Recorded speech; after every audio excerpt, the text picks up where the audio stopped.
Dernier virage de cette émission, nous sommes toujours avec Ferdinand Ité, le patron du journal L'Alternative, Isidore Pour, nos rédacteurs en chef, direction Thiévié.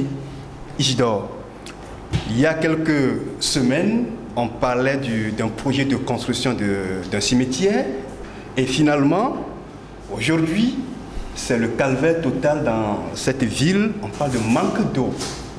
C'est une ville qui souffre beaucoup de manque d'infrastructures et en plus de ça, il y a un problème d'eau qui se pose avec acuité dans cette ville. À quelques kilomètres de Lomé, la capitale. 15 kilomètres seulement de la capitale. Je pense que ceux qui construisent le cimetière ont maintenant trouvé les clients pour ces cimetières, puisque les gens n'ont plus d'eau à boire à Thiévié. Thiévié, l'eau qu'il y a à Thiévié, c'est la mort, comme quelqu'un l'a écrit. Tu vois, tu débarques à Thiévié aujourd'hui, les gens se réveillent à 3 h du matin, qui vont vers la Bonne Fontaine, ils restent là-bas. Jusqu'à... Je regardais dans un reportage cet après-midi une femme qui pleurait presque parce qu'elle s'était réveillée depuis 3 h du matin et elle était là jusqu'à 10 h, mais elle n'a pas encore eu l'eau. Mais quelle eau encore? De l'eau mélangée à de la boue, l'eau de couleur jaunâtre là. Elle disait que quand elles ont cette eau-là, elles versent ça dans le jar. Elles attendent d'abord que la boue se dépose en bas pour recueillir l'eau, pour faire le ménage. Et c'est déplorable. Une ville si proche de la capitale et qu'aujourd'hui, à ce 21e siècle, on n'a pas d'eau potable. Et parallèlement à cela, les autorités municipales se réjouissent pour la construction d'un cimetière. On parle de cimetière moderne avec des dizaines de millions de francs CFA. Ça, c'est un crime, tout simplement, on peut dire. Ferdinand, mais dans cette ville, au moins il y a 2 châteaux d'eau. Oui, mais il y a des châteaux, les châteaux fonctionnent encore. Vous savez, on dit souvent l'eau, c'est la vie. Et puis, dans les résolutions des Nations Unies, je pense en 2010, on a dit, il a été dit que l'eau est un droit inaliénable. Et dans les objectifs du millénaire, on a placé l'eau au-dessus de tous les autres objectifs parce que c'est la base, hein, c'est une denrée nécessaire pour la vie. Et malheureusement, chez nous, il n'y a pas d'eau. Il n'y a pas que d'eau à Thiévié. Il n'y a pas d'eau sur l'ensemble du territoire. Avant Thiévié, la dernière fois, c'est le chef canton de Pia. Oui. Hein, ça, il faut le souligner. C'est une dame qui est chef canton là-bas, qui a fait une sortie auprès d'un confrère en ligne pour dire que le plus grand besoin de la région, du canton de Pia, hein, quand on parle du canton de Pia là, c'est pas belle, c'est juste une petite, je parle en termes de surface, c'est pas quelque chose de très grand, et que ce canton-là n'a pas d'eau, et qu'ils ont des problèmes d'eau autant dans la montagne que dans la plaine, et que voilà, ils interpellent le gouvernement pour régler ce problème-là. Alors, Pia, c'est la ville d'origine de Faure Gnassingbé, de son père. Et ces gens-là gouvernent le Togo pendant 52 ans ou 54 ans. Et ils se sont amassés une richesse inestimable. Tous les voleurs de la République, du moins c'est la plupart de ceux qui ont détruit les entreprises publiques et qui se sont enrichis, qui sont devenus des milliardaires, viennent de cette localité-là. Et qu'on dise qu'à Pia, il n'y a pas d'eau potable, vous avez déjà une idée de ce qu'est la gouvernance dans ce pays depuis 50 ans. Maintenant, quand vous partez de Pia, vous faites ce constat à Pia où on n'a pas pu faire de l'eau chez soi, vous comprenez qu'on ne peut pas en faire ailleurs. Donc le cas de Thiévié par rapport à Pia, c'est normal que Thiévié n'ait pas d'eau parce que Pia, où le président devait mettre les bonnes fontaines, il ne l'a pas fait. Et donc, quand vous revenez à Thiévié, 15 km de Lomé, Thiévié est devenu une localité qui reçoit et qui est devenue un repoussoir pour la ville de Lomé, parce que la ville de Lomé est totalement aujourd'hui saturée. Donc, tous ceux qui veulent s'installer s'installent à Déticopé, à Davier, à Thiévié. Et en plus de ça, c'est le chef-lieu. La population de Thiévié est de plus en plus importante. Et Thiévié n'a aucune infrastructure, ni rue goudronnée, ni lumière, ni je ne sais pas quoi. C'est une localité perdue.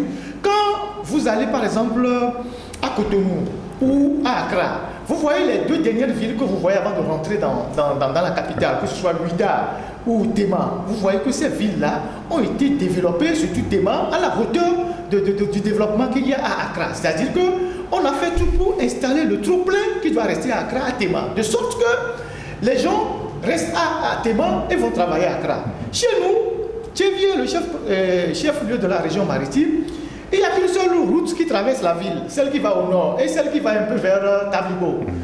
Rien du tout, il n'y a pas de goudron, il n'y a rien. Et les services déconcentrés de l'administration sont comme des porcheries. Vous allez là-bas, vous voyez les directions régionales de l'enseignement, les commissariats, les gendarmeries. C'est comme on était encore, même la période coloniale était même meilleure. Vous n'avez pas d'hôtel là-bas. Il n'y a pas d'hôtel à Tchévié. La preuve quand UNI devait faire son congrès ou quoi, c'est sur un terrain de football qu'ils ont fait le congrès. Mais il y a quelques hôtels. Il n'y a pas d'hôtel à Tchévié. Il y a des auberges. Il n'y a pas d'hôtel à Tchévié. Ce n'est pas un hôtel ça, c'est des auberges. Et donc, une ville comme ça a des problèmes d'adduction d'eau depuis plusieurs années, plusieurs décennies. Et la particularité de la ville de Tchévié, quand vous arrivez, c'est que tout le monde tient les bidons jaunes.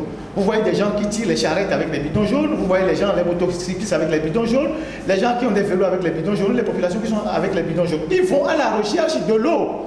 Et parfois, ces populations vont aux mêmes sources que les animaux, c'est-à-dire dans les rivières, dans les petites rétentions d'eau, pour aller prendre le peu d'eau qu'il y a. Et c'est dans ces conditions que les gens vivent. Et donc, je pense que quand on dirige un pays et qu'on est face comme ça à ce désastre, parce que c'est un désastre c'est un désastre qui est sur l'ensemble du territoire. Parce que quand vous quittez Tchévié, vous allez dans des hameaux perdus, c'est encore plus grave. À Mango, à Tapaon, dans des villages perdus, il n'y a pas d'eau potable. Et qu'on dise qu'on gouverne ce pays depuis 54 ans, qu'on déverse des milliards dans des sommets, dans l'organisation des sommets, qui ne nous rapportent rien, qu'on déverse de l'argent dans les conférences qui ne nous apportent rien, qu'on déverse l'argent dans des voyages inutiles, alors que tous ces moyens-là, on aurait pu l'utiliser pour installer des forages un peu partout, faire de l'addition d'eau pour les populations. Je pense que ceux qui gouvernent ce pays ont atteint les limites de leur intelligence. À un moment donné, il faut se dire que c'est une faillite générale, parce qu'on ne peut pas comprendre qu'à 15 km de la capitale, et même à Lomé, vous savez qu'à Lomé, il n'y a pas d'eau. Oui, dans certains quartiers, dans les anciens quartiers, comme dans les quartiers périphériques, il n'y a pas d'eau. Il n'y en a pas. Dans les anciens quartiers, les systèmes d'adduction d'eau ne fonctionnent plus. Dans les quartiers périphériques, c'est les gens même qui font les forages, avec tout ce que cela entraîne comme des maladies. Et donc, ça veut dire que l'État, en réalité, a démissionné. Mais quand vous allez à la TDE là-bas, on va dire que le directeur est à 5 millions par mois comme salaire. Les gens sont là-bas à 1 million de francs. Alors, à un moment donné, il faut rationaliser tout ça et permettre aux populations de boire l'eau. Sankara disait, à un moment donné, il faut de l'eau pour tout le monde, plutôt que du champagne pour quelques-uns. Ouais. Et je pense qu'à un moment donné, dans ce pays, il faut de l'eau pour tout le monde. Parce que l'argent que les responsables de ce pays investissent dans les commandes des champagnes, des vins, et même de l'eau minérale, venant de l'extérieur, c'est énorme. Et donc, il y a une espèce de méchanceté envers les populations, méchanceté gratuite, qu'on ne comprend pas. Donc moi je pense que Tchévié, c'est le drame qui nous secoue ces jours-ci. Oui. Et on n'a pas non plus d'assainissement. Parce que quand on parle d'eau, on parle d'assainissement. Et on lisait tout à l'heure qu'on faisait un article qui va paraître demain d'ailleurs, aujourd'hui nous sommes lundi. Oui, on tourne l'émission aujourd'hui. Sur la question de l'eau. En 2013, Aoumé Zounou disait qu'ils investissaient 75 milliards dans des projets d'eau. Et ces 75 milliards sont passés par où? L'argent que les partenaires donnent pour souvent donner un coup de main à ces projets d'adduction d'eau, parce que c'est des secteurs prioritaires pour les partenaires, c'est souvent où? Donc des gens en ont profité pour s'enrichir au détriment des populations. Donc je pense que quand on n'est pas capable de fournir de l'eau potable à ses propres populations, alors qu'on gouverne un pays pendant 54 ans, il faut dégager. Et Isidore, on peut dire que l'accès à l'eau potable, c'est également une préoccupation, une vive préoccupation exprimée dans le PND. Voilà encore un autre foutoir qu'on a encore créé pour gruger les partenaires du Togo. Aujourd'hui, on parle de manque d'eau potable à Tchévié. Cela pose également un problème économique dans la région, parce que dans un reportage dont je parlais tout à l'heure, il y a la population qui se plaint parce que le bidon d'eau le bidon d'huile. Avant, il prenait ça à 50 francs. 50 francs, soit 15 francs. Mais aujourd'hui, avec la pénurie d'eau, avec cette eau boueuse qu'ils vont chercher là-bas, c'est revenu à 250 francs. Et là, tu vas encore chercher une moto, mettre du carburant dans la moto, et puis aller chercher cette eau à 250 francs revenu. Cela pose un problème économique pour une population qui est déjà embrigadée par une misère indescriptible qu'on dénonce depuis des années aujourd'hui. Quand on prend le PND, il dit des trucs bizarres dans ce... N'oublions pas qu'il y a le projet là, le programme PUDC. Et avec lequel on construit des forages un peu partout dans les trucs là. Et ces forages n'ont jamais fonctionné normalement. Aujourd'hui, c'est le problème que les populations aujourd'hui. C'est vraiment un scandale aujourd'hui. Parce que les populations appellent régulièrement pour dire que les forages ne fonctionnent pas. Il y a ces forages qui sont là, mais les populations vont chercher de l'eau dans la forêt ou dans les rivières. Parce que les forages ne fonctionnent pas. Je regardais un petit reportage sur Facebook la dernière fois. Il y a le ministère de l'économie numérique qui a fait quelque chose, qui met un numéro vert à la disposition de ces populations pour appeler lorsqu'un forage tombe en panne. Mais les populations sont revenues pour dire que lorsqu'elles appellent ces numéros, personne ne vient. Les gens ne viennent pas. Les gens ne viennent pas. Ils sont obligés d'aller chercher l'eau dans les rivières, dans les fleuves pour boire. Mais c'est quoi cette gouvernance, hein? Il faut que ces gens-là, à un moment donné, il faut qu'ils dégagent pour que les Togolais puissent respirer un peu dans ce pays. Alors, comment gouverner depuis 54 ans ou 52 ans et laisser cette population dans cette misère indescriptible qu'on connaît aujourd'hui? Oui, on a compris. C'est terrible, quoi. Votre cri de cœur. On va aborder un sujet aussi lié à la société. C'est le phénomène des églises. Ferdinand, finalement, arrivé à un moment donné, le gouvernement a décidé de sévir parce que ça fait tellement de nuisances sonores dans les quartiers. Oui, mais les lieux de culte, les églises, c'est le plus grand business qui marche aujourd'hui en Afrique. C'est-à-dire que pendant que les autres travaillent pendant des heures, les autres sont au boulot, les Africains, ils sont dans les églises en train de chanter, danser, et ils sont dans les mosquées en train d'attendre le retour de Jésus, de Mahomet, je ne sais pas quoi. Et tous les coins de rue aujourd'hui, vous avez des églises partout. Quelqu'un va au Ghana, il apprend 2 semaines l'anglais, il revient avec une veste, il commence par monter son église, il a un traducteur à côté, et ils escroquent les populations. Et la responsabilité de l'État, c'est dans notre constitution, c'est de protéger les citoyens contre les manipulations de conscience. Et les églises aujourd'hui sont des endroits de manipulation de conscience. Ah. Et moi, je suis particulièrement, je trouve même que c'est un peu tard pour réagir, parce que vous prenez toute la ville de Lomé aujourd'hui, vous avez certains quartiers, vous avez dans un rayon de 300 mètres carrés ou 400 mètres carrés, 5 ou 6 églises. Conséquence, les gens ne dorment pas le soir, les gens n'ont pas le temps pour réfléchir, et ils sont là à faire je ne sais quoi, des cultes jusqu'à le matin très tôt, très tard le matin, les gens ne se reposent pas. Et ils sont là à escroquer fondamentalement les femmes, nos soeurs, nos mamans, qui vont là-bas pour trouver le salut. Je cherche un mari, je veux que mon commerce soit prospère, je veux ceci. Et vous avez ces délinquants de pasteurs qui sont là à escroquer des gens et à créer des drames un peu partout. Et même la presse contribue à ça, parce que je l'ai dit dans une émission, il y a un pasteur ici dont il y a 4 mois la dernière fois dans son église, parce qu'il y a un mur qui s'est effondré, qui payait 40 000 à des journalistes pour relayer ces faux miracles soi-disant qu'il fait dans son église. Et plusieurs confrères prenaient cet argent chaque semaine pour relayer ces faux miracles-là. Le journal a besoin de vivre. Mais la presse, le rôle de la presse, c'est d'informer, c'est de veiller, d'éduquer les populations, pas pour être complice des vendeurs d'illusions. Et donc, beaucoup de confrères faisaient ça. Et depuis qu'il y a eu mort d'homme dans cette église-là, personne n'a réagi. Aucun journal n'a écrit. Le procureur ne s'est pas saisi. Il y a eu au moins 5 morts dans cette église-là, ou 4. Ça suffit largement pour mettre ce pasteur en prison. Mais il est là, il court les rues.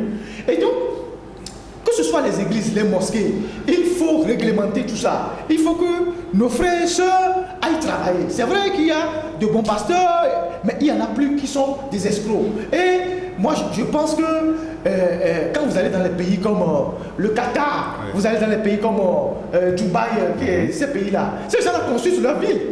Mais quand ils viennent en Afrique, ils vont donner des courants, je ne sais pas quoi, à des gens dans le désert, au Niger, pour créer des mosquées ou des églises, pendant qu'eux construisent des gratte-ciels chez eux.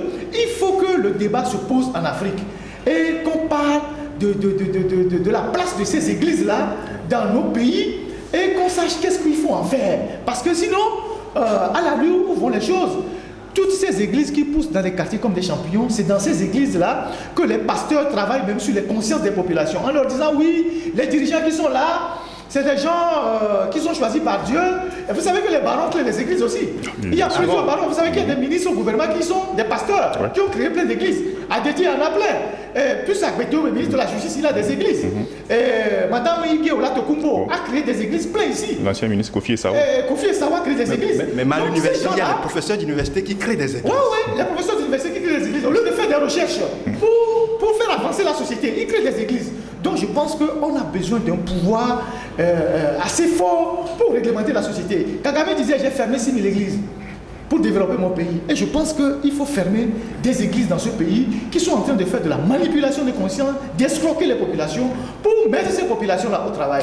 Parce que c'est le chômage qui conduit les gens à dormir dans ces églises-là du matin jusqu'au soir. Le phénomène n'est pas seulement au Togo, même en Afrique du Sud, il y a ça. Maintenant, Isidore, comment faire pour réguler ce secteur?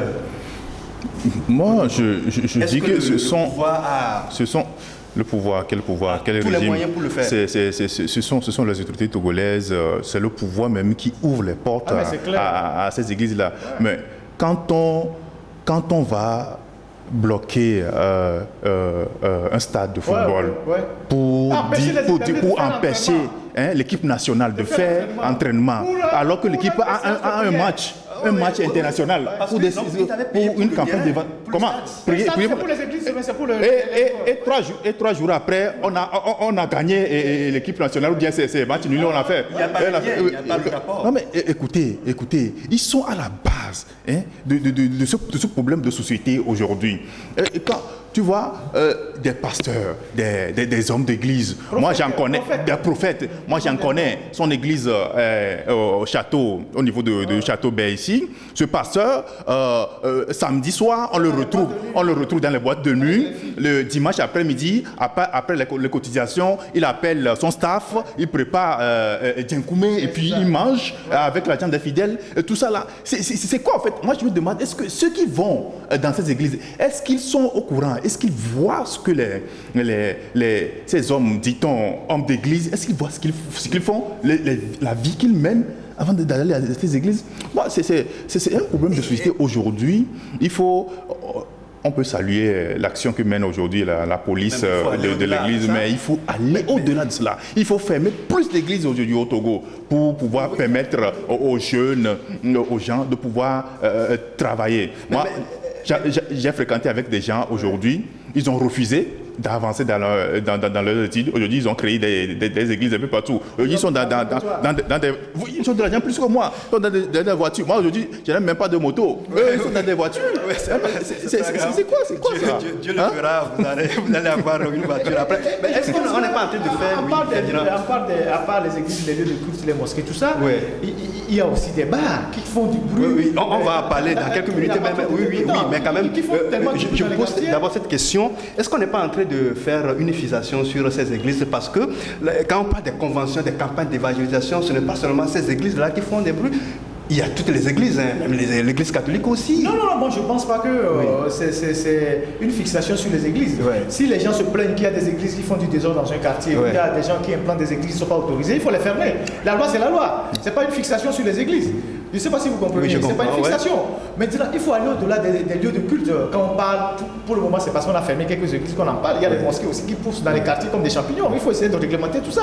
Et puis après, il y a les bars. Les bars qui font du bruit à ne pas finir. Tous les quartiers de Lomé sont devenus des bars. On ne peut pas construire un pays comme ça. Et puis, il y a des lieux de prostitution un peu partout qu'on appelle les chambres de passage.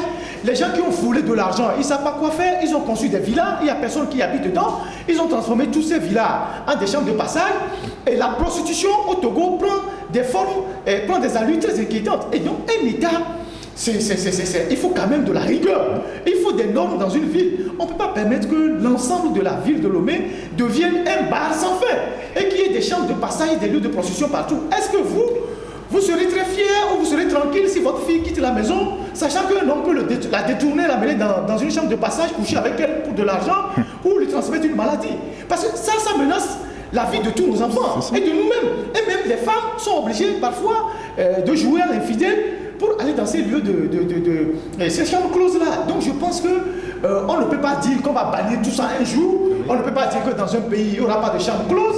Mais il faut que l'État, à un moment donné, limite les dégâts et que les gens soient vraiment éduqués. Nous avons plus besoin sur nos chaînes de télévision des émissions d'éducation, de sensibilisation, de propriété, plutôt que d'avoir des bars, des musiques, des novellas, des télénovelas toute la journée. Et ça, c'est les autorités, c'est les gouvernants qui doivent définir la destination et amener les populations. Oui, Ferdinand, aussi, on ne peut pas non plus avoir un État sans bar. Oui, ça fait fonctionner l'économie. On peut pas avoir un pays sans bar, mais les bars ne peuvent pas être dans tous les quartiers et dans toutes les maisons. On sait que la pauvreté est devenue quelque chose de commun à tous les Togolais et chacun se débrouille pour faire quelque chose de manger le soir. Mais on ne peut pas mettre les bars dans toutes les maisons. Vous imaginez ce que ça crée? Aujourd'hui, le plus grand business au Togo, c'est la brasserie qui le fait. Et c'est le plus grand chiffre d'affaires aujourd'hui au Togo, c'est la brasserie qui le fait. Et la brasserie fait ce business-là. Tous les jeunes deviennent des soulages. Je l'ai dit dans une émission. Si vous dites aux jeunes aujourd'hui de cotiser 15 000 pour monter une entreprise, ces personnes, ils vont vous dire non, on n'a pas d'argent. Mais si vous leur dites de cotiser 15 000 pour rester dans un bar, boire et aligner les bouteilles sur la table, ils sont prêts. Donc voilà à quoi la jeunesse togolaise, ce que la jeunesse togolaise est devenue. Donc je pense que quand on est dirigeant, le développement, c'est avec les populations, c'est pour les populations et il faut former les gens, organiser les jeunes pour que les jeunes ne passent pas plus de temps dans les champs de passage et dans les bars qu'au travail. Clavé, vous vous êtes amusé à circuler dans le boulevard Notre-Dame des Apôtres ici, c'est-à-dire du marché de Baie jusqu'au commissariat. À quel moment? Non. Amusez-vous à circuler sur ce boulevard. Moi, puisque j'ai fait le quartier pendant 6 ans, je me suis amusé un soir à compter les bars et j'en ai compté 17 bars sur ce petit tronçon-là, du marché de Baie jusqu'au commissariat. Tous remplis, plein à casser. Et les musiques à fond. Quand tu dors le soir, la nuit, quand tu dors, c'est comme si c'est dans ta chambre. Ça vibre dans ta chambre. Il y a une disposition, une disposition légale. Tout le monde est corrompu dans le pays. Les policiers sont corrompus. J'avais fait un reportage là-dessus. Je suis allé voir le propriétaire de l'hôtel Nachigal qui fait face au bar tout là. Il s'est plaint auprès du monsieur. Et ce qu'il m'a dit, c'est que le monsieur a des relations et il a menacé qu'on va fermer son hôtel. Et le monsieur s'est replié. Et ces gens-là, ces détenteurs de bars-là, ils ont des relations, des ramifications avec les barons du régime. Et ils comptent sur eux pour organiser le truc là. Ils intimident les gens, menacent les gens en plus. Alors que les gens ne dorment pas chez eux à la maison. C'est pas possible. On ne peut pas vivre dans un pays comme ça. Hein? Vous avez un mot à ajouter, sinon nous sommes presque arrivés à la fin de cette émission.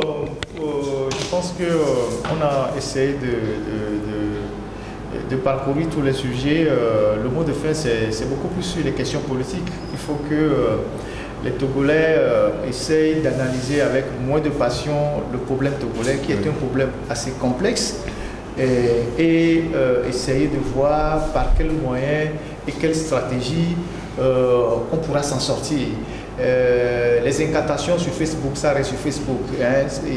Le terrain, c'est autre chose. On peut rester dans son salon, dans sa chambre pour faire des théories sur Facebook en disant oui, il faut faire ci, il faut faire ça. Mais quand on est sur le terrain, c'est carrément autre chose. Et je pense qu'aujourd'hui, c'est le terrain qui commande l'action. Et le terrain, il faudrait que nous trouvions des solutions pour pouvoir il faut que la classe politique trouve des solutions, je parle de l'opposition, pour se débarrasser de ce régime. Et pour trouver ces solutions-là, il faut faire preuve d'intelligence et de stratégie. Sinon, on va passer le temps toute notre vie à tourner en rond, à chercher des immaculées conceptions pour venir nous chasser le régime, et on reviendra toujours à la case de départ. Pendant ce temps, le régime s'organisera toujours pour faire des alliances pour nous affaiblir, pour nous désenchanter, pour désenchanter les gens au sein de l'opposition, pour contraindre les gens en exil, et gagnera toujours du temps. Et donc, c'est le seul message que moi je peux en lancer. Est-ce qu'on peut dire que c'est... On a besoin de tout le monde, que chacun essaye d'apporter sa contribution pour faire avancer la lutte, et qu'on arrête les petits problèmes de personnes, celui-ci a été ceci, celui-ci a fait ceci. Si vous rentrez dans ça, vous n'en sortirez jamais, parce que chacun a été toujours quelque chose. Est-ce que c'est un Ferdinand optimiste qui parle? Non, je ne suis pas optimiste. Il ne faut pas croire que la crise togolaise va se résoudre un matin comme une lettre à la poste. Ça va être très dur. Il y a beaucoup de gens qui sous-estiment le régime, la capacité du régime à tenir. Et c'est d'ailleurs ce qui a contribué à plusieurs échecs, y compris l'échec au niveau du dialogue. Il faut beaucoup de résilience, il faut beaucoup d'anticipation, il faut de projection, et il faut beaucoup de stratégie. Et le régime ne va pas lâcher tout de suite, parce que les durs, ceux qui tiennent le régime, sont suffisamment organisés, ils ont des alliances, et ils sont partout. Ils vendent nos richesses à plusieurs puissances qui les protègent, à plusieurs organisations mafieuses qui les protègent.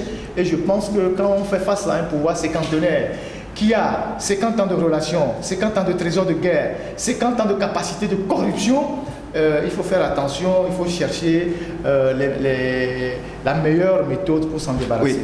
Oui, même si on n'est pas loin, même si on est encore loin du bout du tunnel, et s'il est permis de rêver, quel Togo après l'alternance vous rêvez?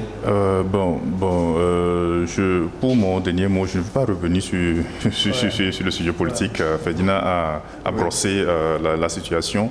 Je veux seulement dire du courage à la population de Thiévié et inviter les autorités de cette ville à trouver rapidement une solution à cette situation, parce que il y a un confrère qui m'a envoyé un message aujourd'hui pour dire que la préfecture invite les journalistes à participer à une réunion jeudi prochain, dans laquelle les autorités municipales de la ville vont publier les solutions qu'ils pensent apporter à cette situation de pénurie d'eau. Mais je ne sais pas. Pourquoi les gens de Thiévié ne font pas de marche?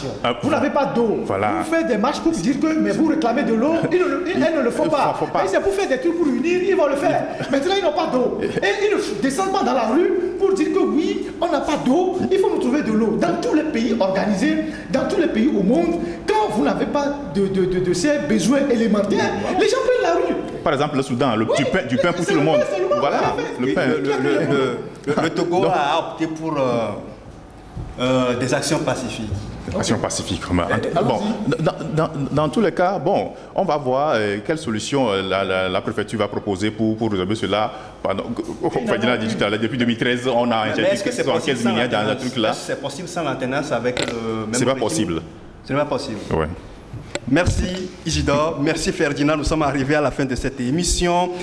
Le débat se poursuit sur notre site www.presse-6alternative.com.